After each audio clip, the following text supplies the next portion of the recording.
Muito boa noite, meus amigos. Mais uma vez, estamos ao vivo. Uma alegria entrar na sua casa para falarmos sobre catequese, história da igreja, assuntos relacionados às Sagradas Escrituras, que é o caso do programa de hoje.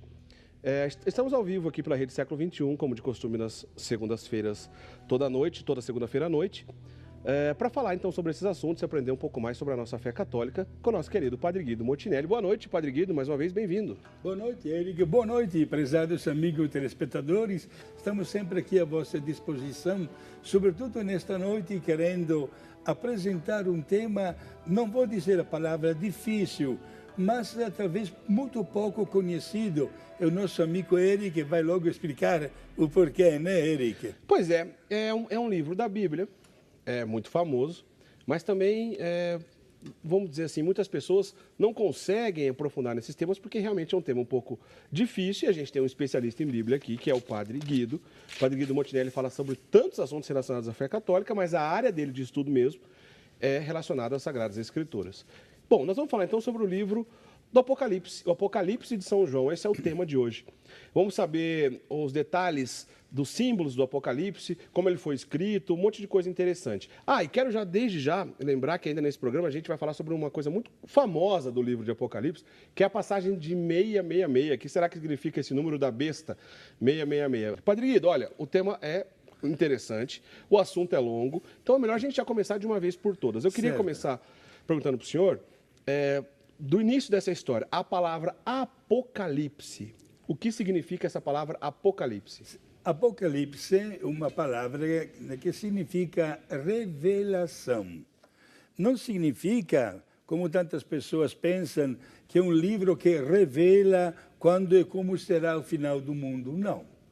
A revelação é um fator fundamental de toda a Bíblia.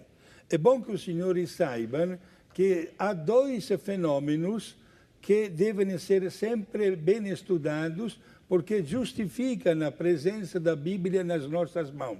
O fenômeno da revelação e o fenômeno da inspiração. A revelação é quando Deus manifesta o seu pensamento para uma pessoa particular. Quem escreveu a Bíblia, mais ou menos, foram 52 pessoas. Inspiração é o fenômeno com o qual a pessoa, recebendo o pensamento de Deus, o escreve usando a terminologia da sua época, as imagens também da sua época, uma linguagem que caracteriza épocas diferentes no qual foi escrito. Agora, São João, autor deste livro da Bíblia, que é o último livro da Bíblia, ele vivia numa situação muito difícil e precária. Isto é, ao passo que a religião cristã, estamos no final do primeiro século, começava a encontrar, digamos assim, tantas pessoas dispostas a aceitar a fé, a receber o batismo, a ouvir falar de Jesus, a receber os sacramentos, etc. Pelo outro lado, porém, sabemos que estavam soprando os ventos contrários na igreja. Havia muitas perseguições, especialmente da parte dos imperadores romanos, que haviam conquistado todo o Oriente Médio. Até a mesma Palestina estava sob o domínio dos romanos. E, portanto, faziam de tudo para acabar com esta nova religião. E pensavam que, matando os cristãos, estariam sufocando a religião. Mas não sabiam que o sangue dos mártires se tornaria semente de novas vidas. Então, vamos lá. A gente está falando do final do primeiro século. Então, provavelmente, Padre Guido, o livro do Apocalipse, ele foi escrito, então, por volta do ano 100? Sim. Se fala de 96, 99 ou 100, exato. Tá certo.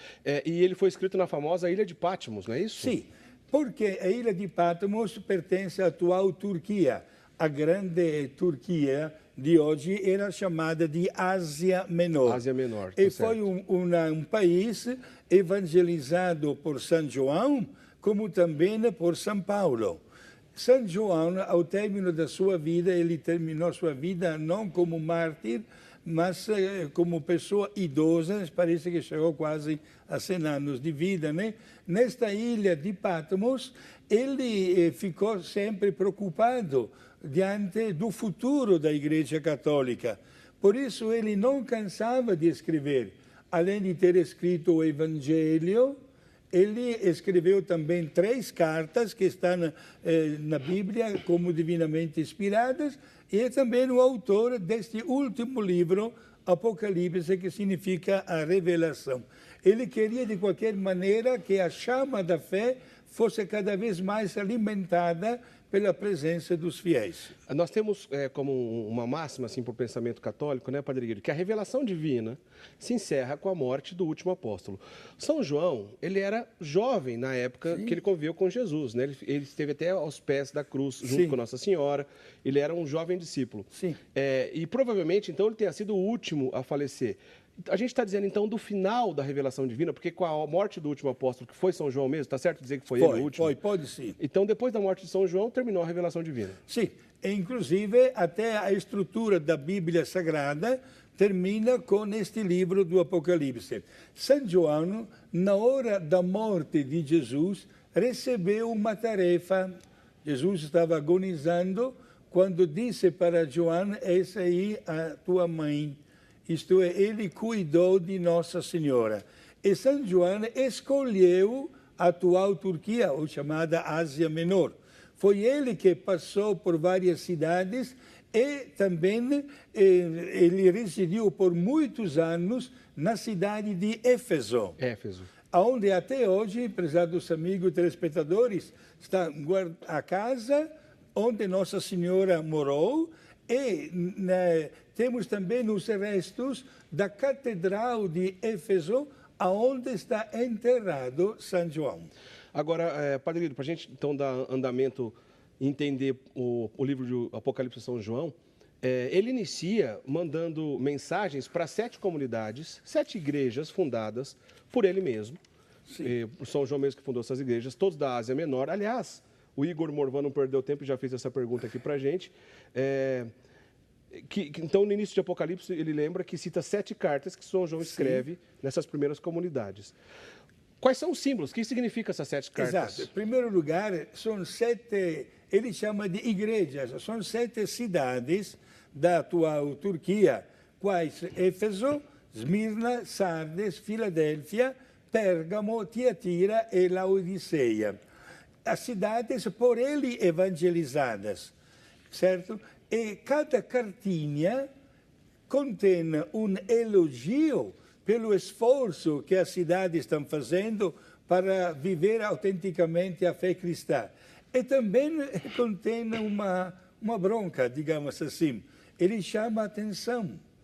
Por exemplo, quando ele escreve para Éfeso, ele diz, olha, parabéns pelo progresso que vocês estão fazendo, mas tenho que chamar a atenção porque vocês, olha que frase forte, vocês esqueceram o primeiro amor.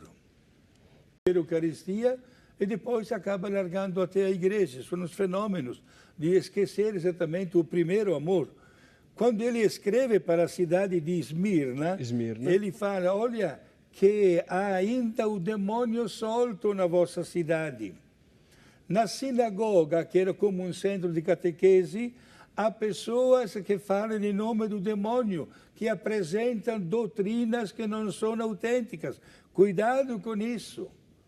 Quando ele escreve para a cidade de Sardes, Sardes era famosa porque havia indústrias para tingir a roupa. Entendeu? Portanto, ele usa esta indústria numa linguagem figurada e diz, cuidado, você não deve sujar a sua roupa. Sujar a roupa no sentido espiritual significa não deve manchar a tua vida com o pecado. Quando ele escreve para a cidade de Filadélfia, ele diz, cuidado porque entre vocês há falsos profetas. E quando ele escreve para esta cidade com esta citação, ele já faz uma referência aos falsos profetas dos quais fala neste livro do Apocalipse. pessoas que se apresentam com traje de cordeiro, mas são lobos dentro de si. A expressão lobos em pele de cordeiro. Exato, né? Portanto, cuidado com estes falsos profetas. Quando escreve para a cidade de Pérgamo, ele diz, olha, eu fiquei sabendo que na vossa cidade, que está progredindo na vida cristã, porém há pessoas que ainda gostam da doutrina do falso Deus Baal. Aquele antigo Deus pagão do Antigo Testamento, Baal, não é isso? Perfeito, que é citado no livro do profeta Elias, 600 anos antes de Cristo. Isto é impossível, já estamos no primeiro século depois de Cristo e ainda há seguidores deste falso Deus. E não se pode absolutamente colocar um outro Deus na nossa vida. Quando ele escreve para a cidade de Tiatira, chama a atenção do povo, porque ele diz, como é que é? Eu passei muito tempo com vocês e chamei a atenção porque havia prostitutas na vossa cidade. E me disseram que há uma, bota até o nome, Jezabel, que ainda continua os seus gestos imorais na vossa cidade. Por favor, mandem embora esta prostituta. E quando ele escreve para a cidade de Laodiceia, que era famosa porque havia termas minerais, né? Uma espécie de águas medicinais, tratamento com águas, exato, não é isso? Águas quentes. Certo. Então ele aproveita para dizer, olha, eu fiquei sabendo que há vários de vocês que não são nem quentes nem frios. Pelo fato que vocês não são nem quentes nem frios, eu começo, olha que palavra, a vomitar vocês da minha boca. Isto é, e cada cartinha, são 7, termina com esta frase, a mesma. Quem tem ouvidos, ouça o que o Espírito diz às comunidades. Agora, rapidamente, antes da gente terminar esse bloco, é importante ressaltar um detalhe. Boa parte do Novo Testamento foi escrito em grego. Mas esse livro, que é o último livro do Novo Testamento, perdão, o último livro da Bíblia, que é o Apocalipse, não foi escrito em grego, né, Padre Guido? Não, foi escrito em hebraico. Por que será que ele resolveu escrever em hebraico? Uma bela, obrigado por essa sua pergunta. Meus irmãos, disse no começo que estavam soprando os ventos contrários à igreja. Se São João tivesse escolhido como idioma deste livro a língua latina, ou a língua grega, que se falava fluentemente naquelas regiões, este livro teria sido descoberto, e sendo que ele faz muitas acusações, logo teria sido queimado na primeira fogueira que encontravam por aí. Certo. Por isso, São João, numa medida muito prudente e inteligente, usou exatamente a língua hebraica. Uma língua um pouco mais difícil e com imagens que nós chamamos logo de apocalípticas. Isto é feita de números, de palavras diferentes, de visões, de animais, que aparentemente, numa leitura assim superficial, despertam até um medo. Não escondo que possa produzir uma coisa dessa. Uma espécie de linguagem codificada para que apenas os discípulos e seguidores dos apóstolos e ali o povo que andava com eles sobre a interpretação dele entendesse e que não se perdesse facilmente. Basicamente é isso, né, Padre? E graças a Deus e graças a esta maneira ele conseguiu preservar este livro do Apocalipse, que é sinceramente maravilhoso. Gente, vamos tirar da cabeça, ontem quando eu falei na minha igreja, uma senhora me disse, padre, eu não quero nem abrir a Bíblia neste livro porque me dá medo. Não, senhora, não faça isso. Deus não quer que ninguém fique com medo com a palavra sagrada. Vamos conhecer um pouco mais profundamente para tirar este medo e, ao mesmo tempo, ter a alegria de conhecer o pensamento de Deus. Agora, Padre Guido, a gente falou bastante aqui no primeiro bloco sobre as dificuldades que a igreja primitiva vivia, a situação do apóstolo São João no final da sua vida, ali por volta do ano 100, onde ele teria escrito esse livro. Agora, é importante a gente lembrar, né, Padre Guido, que até o ano 313 a igreja sofreu demais. Só foi então com o imperador que se converteu ao catolicismo que a coisa começou a melhorar, não é isso? Sim. O anno 313 è una data magna na storia da vida cristã, porque chegou ao trono di Roma come imperador Constantino, che era figlio di una mulher cristã. Graças também à influência da mamãe, eis que o imperador Constantino baixou um decreto da liberdade dos cultos religiosos. Foi até a partir daquele momento que os cristãos deixaram para sempre de morar às escondidas ou até nas catacumbas, certo? E começaram a ter uma vida mais livre e a religião encontrou o vento a favor, digamos assim. Bom, 313, então, com Constantino, o cristianismo passa a ser livre, acabou aquela perseguição à matança. Sim. Em 380, com o imperador Teodósio, passa a ser, então, a religião oficial do Império Romano. E aí a coisa melhorou. Mas, até chegar a essa libertação total, muito sofrimento. Parte desse sofrimento e dessas dificuldades, esse mundo de sofrimento que os cristãos sofriam, parte disso a gente vai encontrar em Apocalipse. Exato. O Apocalipse, meus irmãos, representa um conflito. O conflito do bem com o mal. E a vitória final do bem sobre o mal, mesmo com muito sangue derramado. Por 300 anos e mais de 300 anos, a igreja sofreu várias perseguições.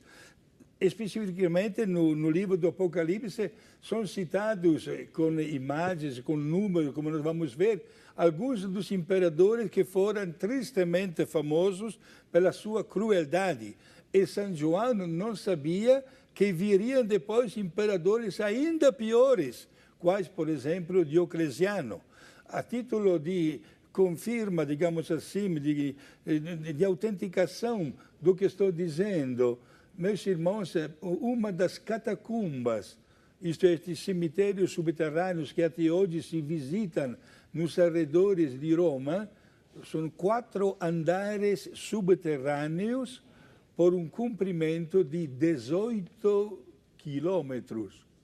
Somente Deus sabe o número de milhões de pessoas que foram mortas violentamente por causa da fé pela luz do Evangelho. Pois é. Um momento muito difícil, né? E São João dá uma alerta com a sua mensagem. Ele quer alimentar a chama da fé.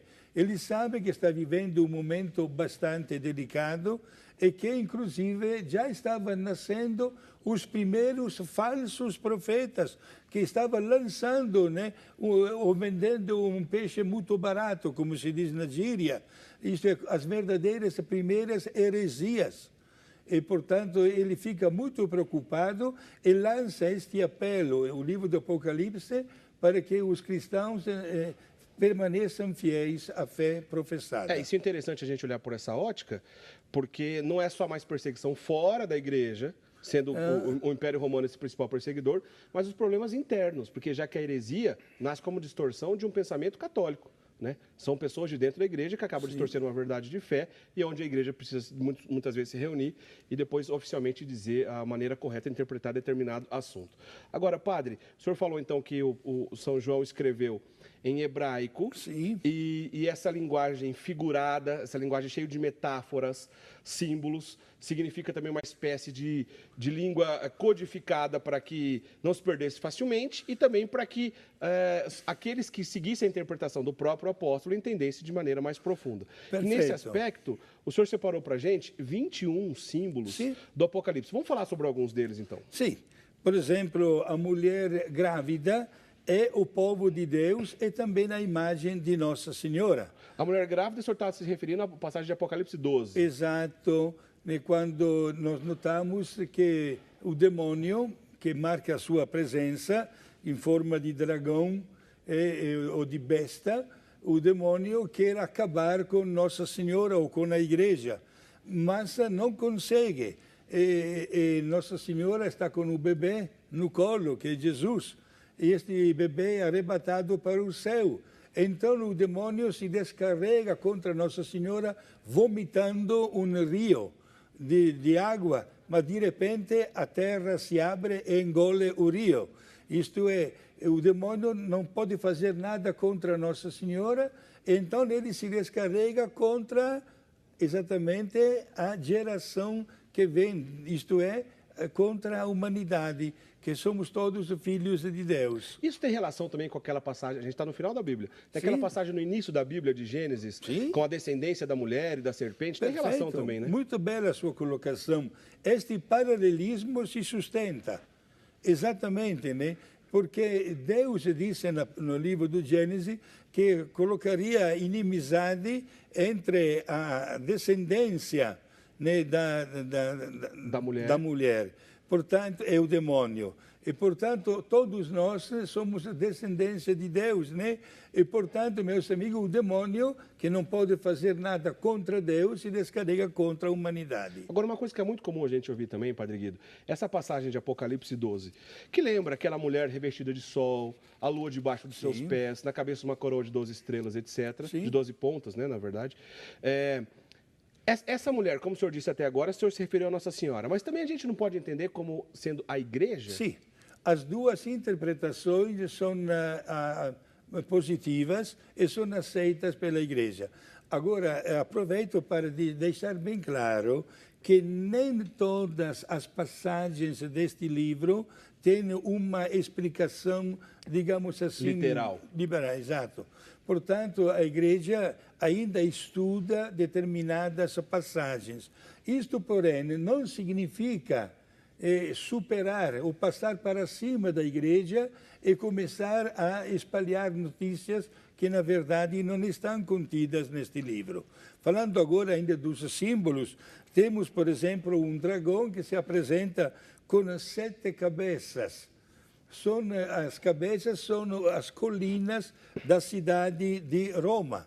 Roma nunca é citada como a palavra Roma, certo, mas é citada como a grande prostituta, uma figura de uma mulher prostituta e embriagada, que se alimenta tomando o sangue até das pessoas, até isso, né? Por quê? Porque Roma havia colocado muita dificuldade para a difusão da religião cristã. Quando o senhor diz Roma, não necessariamente a cidade geográfica, mas o Império Romano. Isso, todo o Império Romano, exato. Depois nós temos a imagem do Cordeiro, que é Jesus.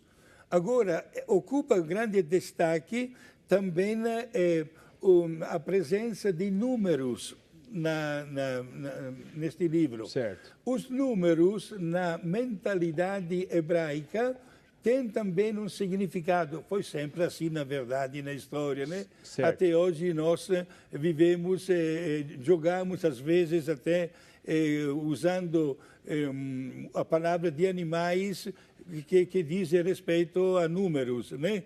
É normal. E também na mentalidade hebraica isso existe. Então, o que eu quero dizer com isso?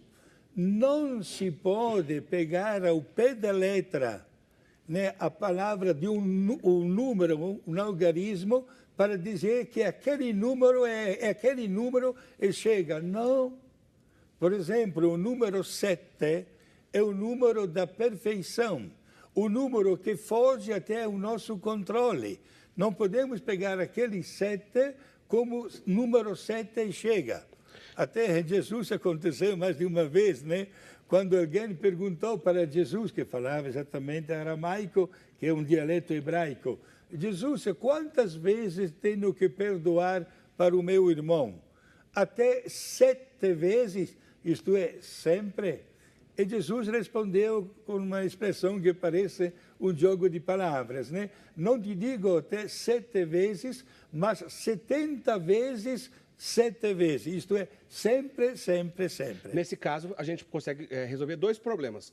O primeiro deles, antes da gente falar do 666, que eu vou falar na sequência. Sim. O primeiro deles, a questão dos 144 mil, que seriam os eleitos de Deus. A gente resolve, nessa questão dos números, nessa quase que charada dos números, a gente resolve essa questão. Padre Guido, só no céu, só vai caber 144 mil pessoas? Não, meu filho, porque, em primeiro lugar, pegamos a expressão de São Paulo, que numa linguagem explícita ele diz: esta é a vontade de Deus, a vossa santificação, sem nenhuma exceção.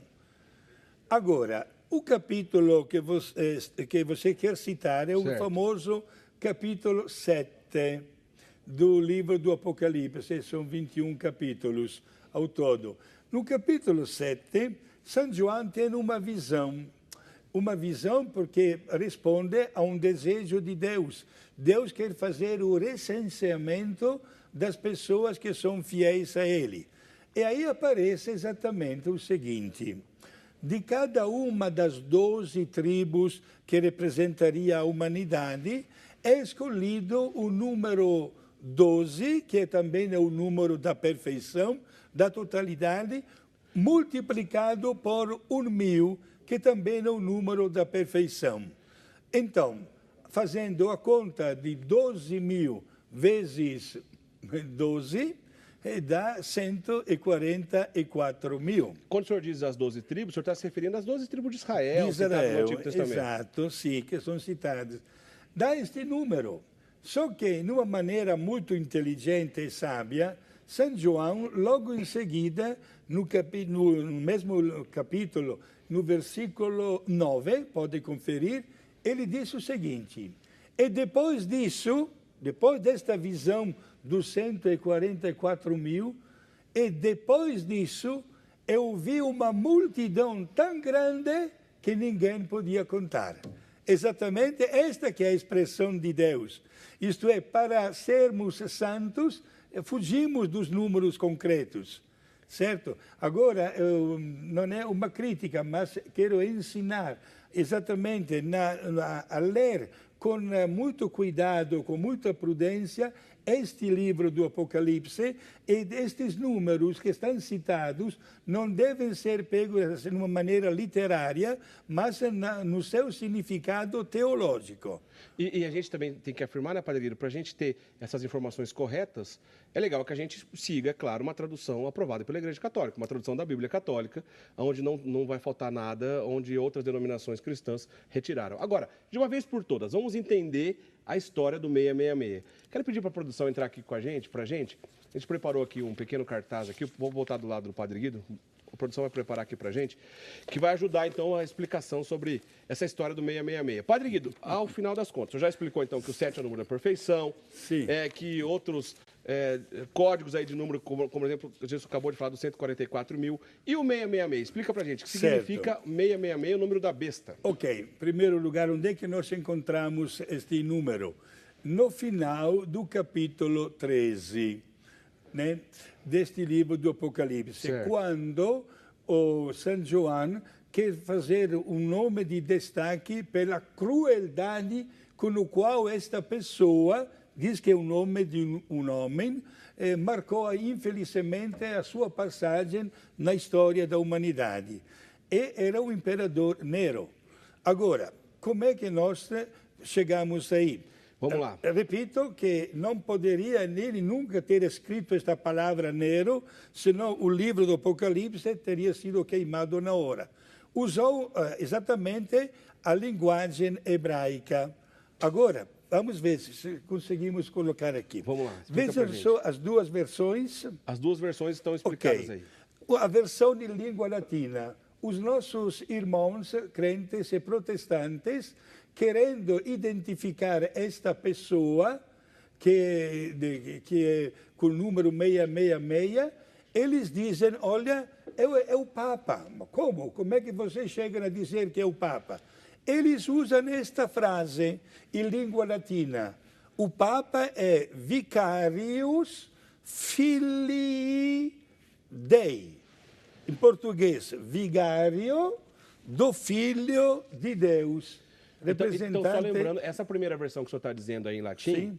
não é a versão oficial da igreja. Exato. É uma versão, inclusive, que a gente encontra no meio protestante, para tentar forçar a barra de que essa besta do Apocalipse é o Papa, é isso? É aí o grave risco Tá. de não forçar a Bíblia a dizer coisas que a Bíblia não diz. Não diz, tá certo. Exato. Agora, os nossos irmãos chegam a esta conclusão porque os romanos usavam também colocar números com as letras. A letra V era o número 5, a letra I, número 1, o C, número 100. Depois a letra A não tinha pontuação. Certo. E outra tinha sempre 1, 5, nem U e S não tinha. Resultado, a letra D 500, fazendo a soma, dava exatamente 666. Agora, a primeira observação, nós temos que ser agora bem objetivos. Certo. Já disse 2 vezes, e volto a repetir para a terceira vez, que São João fez questão de evitar a língua latina. Então quer dizer que essa explicação no latim é falsa. É falsa. É uma forçação. É fruto só de fantasia. É forçando a barra. Agora, vamos exatamente à linguagem hebraica Certo. que São João usou. A língua hebraica, apesar dos amigos telespectadores, se escreve de direita para esquerda, o contrário de nós. Ao contrário da nossa. E não tem vogais. Agora, podem olhar aqui. Vamos lá. Olhando de direita para esquerda, temos a letra Q, né? Certo. A letra S e R. Seria Quesar, isto é César. César. César, em hebraico, Quesar. Repito, não tem as vogais. Um Q, um S e um R. Nerum. Nero. Nero não tem as vogais. Lembrando, então, o imperador Nero. É imperador Nero. Agora, também na língua hebraica, as letras do alfabeto correspondem a números. Tá ali, por exemplo, o que correspondia A a 100, 100 S a 60, e assim por diante. R 200, fazendo a soma, dá exatamente 666. Então, essa interpretação abaixo, na qual o senhor acabou de dizer, do Sim. hebraico, em relação à conclusão que a gente chega, que quis fazer referência ao imperador Nero, essa é oficial, a Esta igreja é admite oficial, isso. exato. É tão claro na linguagem de São João, falta só escrever que o imperador Nero, ele, de uma maneira sábia, inteligente e prudente, chegou a dizer isso exatamente através do número 666, que é a soma das letras que formam os dois nomes Caesar Nerum, isto é, César Nero. Todos os imperadores tinham o apelido de César. Por isso, César Nero. Muito bom. Então, de uma vez por todas, explicado essa história do 666, diz respeito, então, ao imperador Nero. Se o Apocalipse de São João, né, o próprio São João escreveu com linguagem figurada, com figuras um pouco estranhas, assim, até para a gente entender, será que ele previa o sofrimento e a perseguição dos cristãos? Em primeiro lugar, o nome dessa pessoa? A Maria Terezinha. Maria Terezinha. Ela quis dizer, se previa Sim, nesse sim. sentido, porque as pessoas não poderiam descobrir, né, se era uma previsão. Em primeiro lugar, senhora, São João estava já vivendo na pele as perseguições. Nós não temos nem a mínima ideia da crueldade das perseguições iniciais contra os cristãos. Na época dele, inclusive no ano 90, quem mandava em Roma era o imperador Domiciano, entre aspas, até um dragão com 7 cabeças.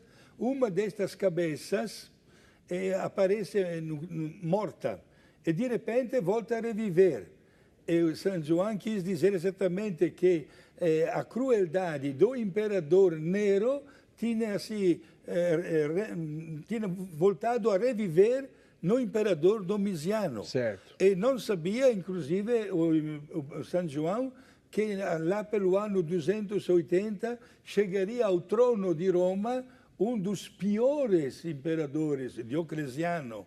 Então, não dá para dizer que era só uma previsão, já era uma vivência. Era uma vivência, exatamente. Era um momento muito difícil que os cristãos estavam passando e ele, São João, está fazendo de tudo com este documento para manter firme a fé. E olha, somente Deus, volto a repetir, sabe o número de mártires, de pessoas que preferiram até uma morte violenta ao invés de negar a pessoa de Deus. Vamos lá. Agradecer então a participação da Salete, que também mandou uma participação com a gente. O José Iderlande Bezerra. O Padre Guido responde durante a semana também seu e-mail. Agora o Beto Machado faz uma pergunta assim. É impossível não fazer a relação do livro de Apocalipse com o fim dos tempos, né? De uma vez por todas. O livro de Apocalipse, Padre Guido, é um livro sobre o fim dos tempos? Não, não vamos usar esta linguagem. porque, em primeiro lugar, o objetivo deste livro era dar a confirmação da vitória da religião cristã sobre qualquer outra forma de mal. Para alcançar este objetivo, São João escreveu exatamente este livro divinamente inspirado. Por isso, aí é que ele consegue dar serenidade aos fiéis, dizendo, olha que vai terminar esta tempestade, aguente firme, manifeste na vossa fé, e vocês poderão notar que o demônio vai se retirando, vai deixar o campo livre para vocês viver bem. É claro que não é, como o senhor disse, diretamente um livro relacionado ao fim dos tempos, mas tem uma outra expressão, dentro daqueles 21 símbolos que o senhor separou para a gente, não vai ter tempo de falar de todos, mas um deles é o Armagedon. Sim. Né? É quase sinônimo de fim dos tempos, mas não, a gente não deve pensar assim. Não, Armagedon em língua grega é mais Armagedon, né? Certo. Também, que significa a destruição dos exércitos inimigos. Isto é, todo o mal será vencido. E a imagem mais profunda que São João coloca neste livro para dizer isso é que o dragão, isto é, o demônio, que vai ficar preso por 1000 anos e depois vai ser solto por um breve período, no final vão descer os anjos do céu que colocam este dragão no lago da morte, que simboliza a morte da morte. Entendeu? Isto é, a derrota final do mal. Nessa história toda que o Apocalipse traz, dessa derrota do bem e do mal, a gente vê claramente a presença também direcionada aos anjos, inclusive Miguel, né, padre? Sim. Aliás, Eric, como importante este assunto de hoje, né? Você tocou numa tecla muito bela e muito delicada.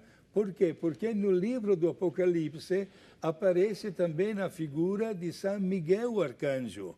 É ele que recebeu a ordem de Deus de expulsar do paraíso os anjos infiéis. Aí alguém poderia perguntar, o que é isso, padre? Explique com palavras um pouquinho mais simples. Gente, é claro que Deus apresentou também para os anjos uma determinada provação.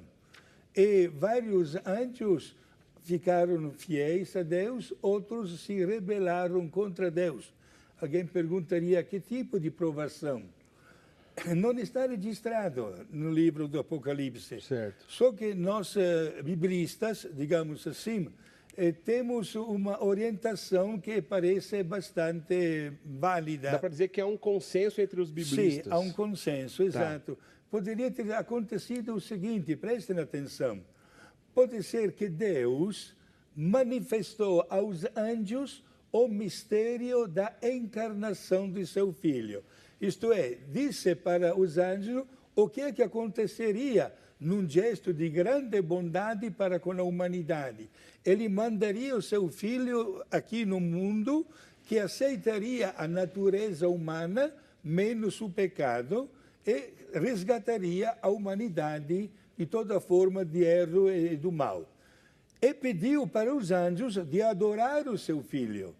Foi aí que os anjos se separaram. Por quê? Ao passo que um grande número adorou a Jesus, outros anjos começaram a refletir.